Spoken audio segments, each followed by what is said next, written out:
Tu t'es déjà demandé pourquoi malgré tous tes efforts, ton corps continue de faire n'importe quoi? Pourquoi t'as toujours cette fatigue chronique alors que tu dors assez? Pourquoi t'as toujours des cycles irréguliers, des lacs hormonales qui partent pas, un ventre gonflé ou une anxiété qui te colle à la peau? Et si ton corps n'était pas cassé? Et s'il était juste en alerte constante, même quand toi t'essaies de tout bien faire? Ce que personne va te dire, c'est que le système nerveux, c'est peut-être la pièce manquante dans tout ton puzzle, que ce soit hormonal, digestif ou émotionnel. Et attention, je te parle pas de stress passager. Je te parle d'un état d'urgence invisible dans lequel ton corps vit comme s'il y avait toujours du danger partout, même dans ton agenda, tes mails ou tes pensées. Et c'est même possible que tu n'aies même pas encore conscience que tu vis tout le temps en mode survie. Et tant que ton système nerveux est coincé là-dedans, tout le reste le sera aussi, peu importe les efforts que tu fais à côté. Dans cette vidéo, je vais t'apprendre à enfin vraiment réguler ton système nerveux, pas avec des conseils flous ou superflus qu'on voit partout, mais avec tout ce que tu dois savoir pour vraiment avancer simplement, concrètement et sans bullshit. Enchantée, moi c'est Morgane. Ma mission c'est d'aider les femmes à reprendre le pouvoir sur leur bien-être et leur santé féminine, retrouver un équilibre hormonal et se sentir à nouveau bien dans leur corps et dans leur esprit. Donc si c'est quelque chose qui t'intéresse, je t'invite à t'abonner juste en dessous pour nous rejoindre. Et si tu veux continuer sur ce chemin et que tu veux plus que mes vidéos YouTube, je t'invite également à me rejoindre sur Instagram et TikTok. J'y partage des conseils concrets, des explications simples, aussi toutes les infos concernant les prochains événements cercle de femmes que je crée. Et j'y partage aussi les outils que je propose pour te faciliter le quotidien. Ton système nerveux autonome, en gros, c'est celui qui commande toutes les fonctions automatiques de ton corps. Donc par exemple ta respiration, ton rythme cardiaque, ta digestion, ta température, ta production d'hormones. Et ton système nerveux, il est composé de deux branches principales. Dans un premier temps, on a le système sympathique. C'est ton mode alerte, action, survie. Puis on a le système parasympathique et celui-ci c'est le mode réparation, repos, sécurité, digestion. Bref, deux salles, deux ambiances. Ces deux systèmes-là sont essentiels. On ne veut pas éteindre ton système sympathique. D'ailleurs, il t'a probablement déjà sauvé la vie à un moment donné. À une certaine époque, par exemple à la préhistoire, quand un prédateur approchait, il fallait agir vite et t'avais plusieurs modes de réaction. Te battre, fuir, te figer ou coopérer. Aujourd'hui, le prédateur, c'est ton agenda, tes mails, tes collègues, les attentes des autres, les jugements, la comparaison, la peur de pas réussir. Et le problème, c'est que ton corps, lui, il fait pas la différence. Tu peux recevoir une notification à laquelle tu t'attendais pas forcément et ton cerveau réagit comme si c'était un prédateur qui était prêt à te sauter dessus. Pour le système sympathique, on parle souvent du fight or flight, mais en réalité, il y a 4 modes dans lesquels tu peux rentrer si tu actives ton système sympathique. Fight, flight, freeze et fawn. Reprenons l'exemple des réflexes primitifs comme si tu étais face à un prédateur par exemple. Fight, c'est le combat, donc tu te défends coûte que coûte. Tu vas voir un prédateur approcher, tu te défends, tu prends le premier truc, tu te bats, tu attaques le premier s'il faut, mais vraiment t'es dans le combat. Comment ça se retranscrit dans la vie actuelle? C'est une tendance à vouloir tout contrôler. Tu t'énerves facilement, tu ressens rapidement de la frustration ou de l'impatience, ou alors tu veux toujours reprendre le dessus à tout prix pour ne pas te sentir impuissante. Deuxième mode, le mode flight, et à ce moment-là, c'est juste fuir pour survivre. Face à un prédateur qui s'approcherait, tu cours, tu réfléchis pas, il faut mettre le plus de distance possible, le plus rapidement possible. Tu fuis. Dans ta vie actuelle, ça peut être toi qui remplis ton emploi du temps jusqu'à l'épuisement. T'es toujours sous l'eau, t'as toujours plein de trucs à faire, et en fait, tu fuis l'inconfort émotionnel en restant occupé. Tu dis tout le temps que t'as pas le temps, que tu dois faire plein de trucs, mais en vrai, ce que tu fuis le plus, c'est peut-être de te retrouver seul avec toi-même. Troisième mode de réaction possible face à un prédateur, c'est le mode freeze. Tu vois un prédateur, tu te figes, t'attends, t'espères qu'il t'a pas vu, t'éteins tout et tu restes figé quoi. Maintenant, dans ta vie actuelle, c'est toi qui bloque, qui procrastine. Tu sais ce qu'il faudrait faire, mais t'es vraiment figé, t'arrives pas à bouger ni à avancer. Et souvent, tu t'auto-juges sur ça. T'es très critique avec toi-même là-dessus. Et ça, c'est une réponse typique de survie. C'est pas une faiblesse. Et quatrième mode, quatrième possibilité face à un prédateur, faune. C'est coopérer pour rester en vie. Imaginons que t'as un prédateur qui arrive dans ton environnement, tu peux ni fuir, ni te battre, alors tu coopères. Tu souris, tu t'adaptes, t'es gentil, doux, t'espères en gros ne pas te faire attaquer. Dans ta vie actuelle, ça se retranscrit par beaucoup de people pleasing, donc c'est-à-dire tu dis oui alors que tu penses non. Tu veux à tout prix éviter les conflits, tu t'effaces pour être aimé, et puis tu sacrifies ta propre vérité pour maintenir la paix autour de toi. Ces comportements-là, ce sont des modes de survie, c'est pas de ta faute. Mais aujourd'hui, on est nombreux et nombreuses à rester coincés dans ces réflexes alors qu'il n'y a plus de danger réel. D'ailleurs, je suis curieuse de savoir, dis-moi en commentaire lequel de ces 4 modes te colle à la peau sans même que tu t'en rendes compte. Ok, c'est super, mais maintenant, comment on reconnaît un système nerveux qui est dérégulé? T'es épuisé même après avoir dormi, ou tu fais des insomnies, tu te réveilles à 3 heures du matin, ton cerveau s'emballe, il est en fusion. Tu ressens une anxiété vague, un fond d'agitation qui se calme jamais. T'as des troubles digestifs, douleurs, ballonnements, syndrome de l'intestin irritable. Ou alors tu luttes contre des symptômes hormonaux, SPM, SOPK, acné, etc. Tu te sens hypersensible à tout, son, lumière, critique et j'en passe. T'es là, mais tu te sens pas vraiment connecté à toi-même. Tout ça, c'est des signes potentiels que ton système nerveux est peut-être dérégulé. Tu peux avoir une vie d'apparence paisible ou avoir une aura de quelqu'un qui est calme, et pourtant ton corps vit en état d'urgence. Et si t'étais pas trop sensible, mais simplement juste exposé trop longtemps, sans relâche, sans répit.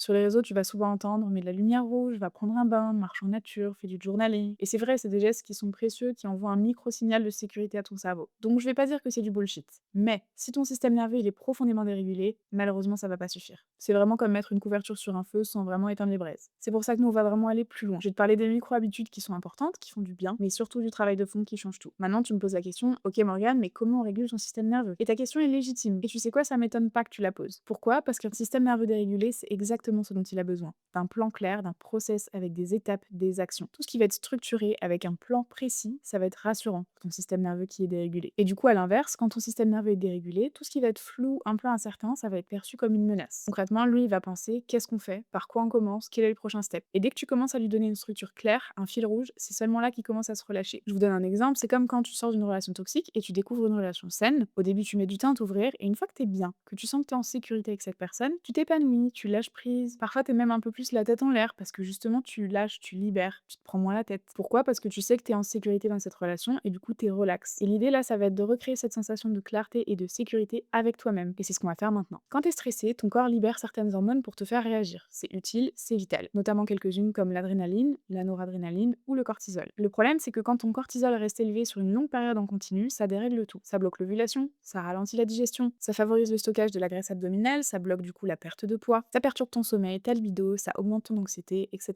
Donc quand c'est le cas et que ton cortisol est dérégulé, tu peux être dans un moment calme, mais concrètement, ton corps, lui, il est tout le temps en mode guerre, tout le temps en mode survie. D'ailleurs, du coup, un cortisol qui est trop élevé, c'est souvent le signe d'un système nerveux dérégulé. Et si je te disais que tes symptômes, que ce soit de l'acné, un SOPK, des troubles hormonaux, digestifs, si je te disais que tout ça, c'était pas qu'une question de discipline, voire même pas du tout, mais plutôt ton corps qui a tiré la sonnette d'alarme à un moment donné et qui n'a jamais pu la lâcher. Ok, on a vu ensemble à quoi sert ton système nerveux, comment il fonctionne, comment reconnaître s'il est dérégulé, et on a compris qu'il y avait du coup un lien entre ton corps qui n'a jamais pu relâcher l'alerte, qui est tout le temps en mode survie, et les potentiels symptômes que tu peux expérimenter au quotidien. Maintenant, on rentre dans le vif du sujet, comment concrètement on le régule, son système nerveux. Et pour ça, il y a vraiment deux modes, deux niveaux. Niveau 1, c'est les micro-habitudes au quotidien, et niveau 2, ça va être le travail de fond. Dans un premier temps, les micro-habitudes que tu peux adopter au quotidien, elles sont importantes, c'est pas du bullshit, je pense simplement que c'est pas le gros du travail, et que c'est pas forcément suffisant pour tout le monde. Mais ça vaut le coup de les mettre en place. Le but de ces micro-habitudes, c'est d'envoyer un signal de sécurité à ton cerveau. Généralement, ce qui va se produire au niveau physique, c'est une baisse de ta fréquence cardiaque, mais en gros, c'est pour activer ton nerf vague et faire comprendre à ton corps que tu es en sécurité. Dans un premier temps, tu peux essayer la respiration, la cohérence cardiaque. La méthode 4-7-8 fonctionne particulièrement bien sur moi. En gros, t'inspires pendant 4 temps, tu bloques pendant 7 temps et tu expires pendant 8 temps. Pour ça, tu as plein d'applications de méditation qui peuvent t'aider ou tu peux justement faire de la cohérence cardiaque. Deuxième pratique, on a le chant qui fonctionne très bien et aussi le humming. Donc en gros, en français, je crois que c'est fredonner. Le chant, c'est une activité qui va activer ton nerf vague et le nerf vague, c'est celui qui est aux commandes du système parasympathique. Donc celui de la détente, de la relaxation, celui dans lequel tu es calme, tu digères bien. Ensuite, tu peux tenter les bains chauds. Évidemment, ça détend beaucoup, ça envoie un signal de calme à ton cerveau. Une autre chose aussi qui est assez sous-cotée, qui ne convient pas à tout le monde par contre, c'est la couverture lestée. Ma meilleure amie en a une chez elle et elle m'a dit que depuis qu'elle l'avait, elle dormait bien mieux. Et il y a beaucoup de gens qui se sentent plus en sécurité en fait quand ils dorment avec une couverture lestée. Donc c'est une couverture normale mais avec du poids à l'intérieur. Du coup, elle est lourde et c'est à double tranchant, je pense. Il y a des gens qui se sentent hyper en sécurité dedans et donc ça les régule et ils se sentent vraiment bien. Et puis il y a des gens comme moi qui vont se sentir oppressés.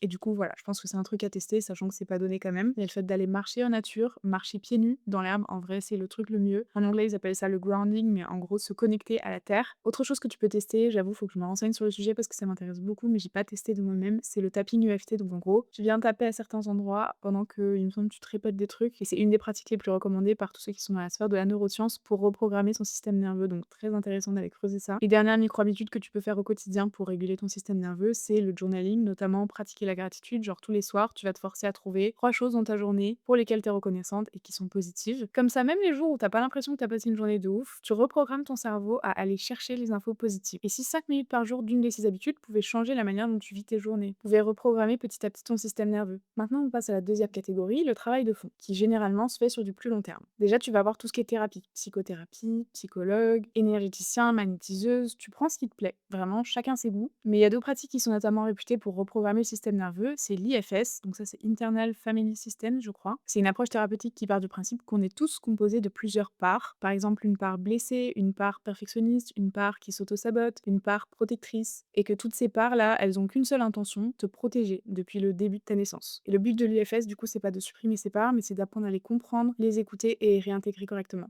Et c'est justement quand chacune de ces parts-là se sent vue et entendue que ton système nerveux va lui commencer à relâcher la pression. Deuxième type de thérapie pour reprogrammer ton système nerveux, c'est l'EMDR, t'en as peut-être déjà entendu parler. C'est une technique qui vise à désensibiliser ton corps par rapport à des souvenirs ou des événements traumatiques que tu aurais pu vivre. À travers des mouvements oculaires, parce que souvent ça se fait comme ça avec le suivi du doigt ou en tapant sur certains endroits du corps, le cerveau va un petit peu digérer des informations qu'il avait stockées mais qu'il n'avait pas encore digérées. Et je le rappelle parce que c'est important, mais t'as pas besoin d'avoir vécu un gros trauma pour bénéficier de ce genre de thérapie. Un regard blessant, des répétitions d'insécurité, d'anxiété, une sensation d'abandon, parfois ça peut suffire à dérégler ton système nerveux. Ton corps n'arrive pas toujours à comprendre que le passé est passé et que maintenant on est dans le présent, et ces thérapies-là peuvent l'aider à comprendre. Il y a également une thérapie très intéressante, et c'est une thérapie qu'on sous-estime beaucoup, qui est le journaling. Mais attention, pas n'importe quel type de journaling. Le docteur Sarno, qui est un médecin à la base mais spécialisé dans les neurosciences, a montré que le cerveau utilise parfois certaines stratégies, comme nous envoyer des douleurs chroniques, pour éviter de ressentir certaines émotions qui sont trop intenses. Ça veut pas dire que c'est dans ta tête, c'est simplement un système de protection comme un autre. Maintenant, Nicole Sachs, qui est une ancienne patiente du docteur Sarno et qui ensuite a travaillé avec lui et qui est maintenant thérapeute, elle parle beaucoup de neurosciences, de comment on peut reprogrammer notre cerveau pour justement se débarrasser de la douleur chronique. Elle a notamment un livre, un podcast, etc.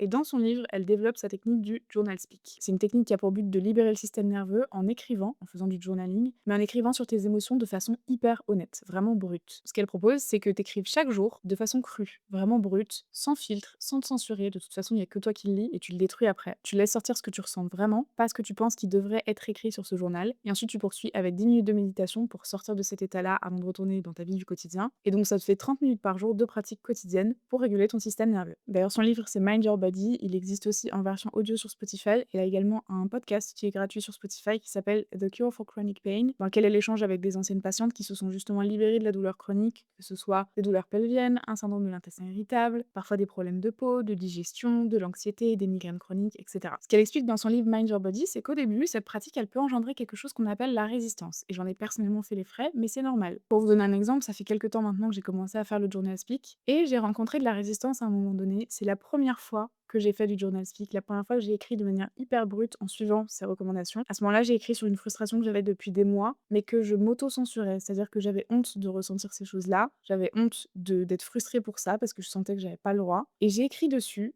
et juste après, j'ai eu une crise d'endométriose énorme, alors que j'avais pas eu de crise d'endométriose depuis plus de 6 mois et que ça n'avait rien à voir avec ce que j'avais pu manger ou boire. C'était vraiment arrivé pile juste après que j'ai écrit. Ce qui s'est passé, c'est que mon corps m'a littéralement envoyé un signal de panique en mode alerte, danger. Parce qu'au début, ton corps pense que c'est dangereux de dire la vérité. C'est des émotions qui sont tellement fortes, qui sont tellement réprimées, qu'on cache bien au fond souvent, que quand tu les fais émerger à la surface, ton corps pense que c'est dangereux. Et le truc, c'est que plus tu pratiques, plus tu fais émerger à la surface tous les jours des émotions refoulées, plus tu gardes le cap et que tu es constante, et que tu montres du coup à ton cerveau et ton système nerveux que c'est safe, que ce que tu ressens, c'est pas un danger, moins ton corps se met à résister, plus il comprend que c'est ok en fait, il se passe rien, tout va bien, je suis safe, je suis en sécurité. Et c'est à ce moment précis que la transformation commence et que tu commences à réguler ton système nerveux. Quand tu poses des mots sur ce que tu caches depuis des années, ou des émotions très enfouies, profondément intenses et réprimées, quand tu les libères en posant des mots dessus, ton corps il a plus besoin de t'envoyer de signaux de détresse. La plasticité neuronale, donc le fait que ton cerveau soit plastique, qu'en fait on peut littéralement créer des connexions et en briser, que ton cerveau est modulable, qu'il change tout le temps, qu'il évolue, ça prouve qu'aujourd'hui on peut totalement désactiver ces boucles stress-douleur. Ton cerveau a le pouvoir de créer de nouvelles connexions et d'en briser d'autres. Et du coup, toi, tu peux sortir de cette boucle-là, sortir de ce cercle vicieux. Et en fait, c'est exactement ça le travail avec le système nerveux. Tu peux pas juste le raisonner avec ta tête. Tu dois montrer à ton cerveau par l'expérience, par répétition, que tu es en sécurité aujourd'hui. C'est un peu comme une forme de thérapie d'exposition douce, mais à ton rythme. Tu vas progressivement envoyer des signaux à ton corps que c'est bon, t'es en sécurité maintenant, tu peux relâcher. Je sais pas si vous avez vu passer ça sur les réseaux, mais il y a une femme qui fait ça très bien. C'est une femme qui prend une tasse de café, qui la prend, qui la brise et qui dit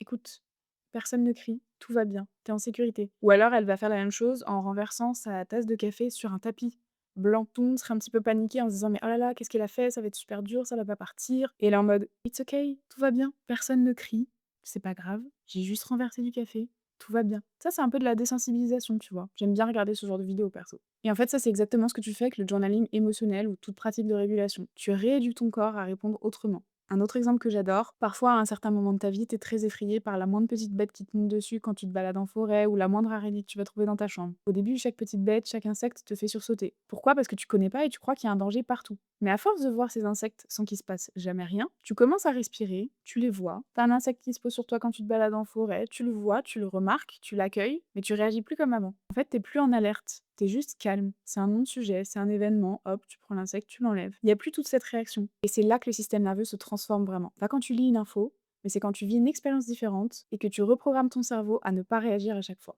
Alors s'il y a quelque chose qu'il faut que tu retiennes de cette vidéo, c'est que non, tu n'es pas cassé. Je me permets de te le rappeler, t'es peut-être juste resté en alerte trop longtemps. Et si c'était enfin le moment pour toi de poser ton sac, de dire à ton corps, c'est bon, tu peux te relâcher maintenant. Pas pour être parfaite, mais pour être libre. Libre de la douleur chronique, libre dans ton cycle, dans ton énergie, dans tes émotions, dans ton anxiété. Juste libre et plus souffrir de ce mode de survie. C'est un travail de longue haleine, mais c'est un travail que je me remercie chaque jour de faire parce que depuis que je régule mon système nerveux, je suis beaucoup plus apaisée, j'ai considérablement moins de douleurs chroniques, mes symptômes vont mieux. Donc c'est pas facile certes, mais ça en vaut vraiment la peine. Et d'ailleurs, si cette vidéo t'a parlé et que tu veux mieux comprendre le lien entre ton SOPK ou ton endométriose et ta santé mentale, je t'invite à regarder cette vidéo-là sur les hormones et la santé mentale parce que oui, tout est relié et j'explique tout ça là-dedans. Si la vidéo t'a plu, n'hésite pas à laisser un petit j'aime, ça m'aide beaucoup, à t'abonner pour voir les prochaines. Si tu veux plus d'astuces concrètes au quotidien ou que tu veux être tenu informé des événements que je crée, parce que je crée des cercles de femmes, parler du SOPK, de l'endométriose, du cycle, etc. Je t'invite à aller me suivre dès maintenant sur Instagram ou sur TikTok pour être informé. Et je vous partage très bientôt un projet sur lequel je travaille depuis des mois, le suivi de santé féminine qui te permettra de suivre tes compléments, tes rendez-vous médicaux,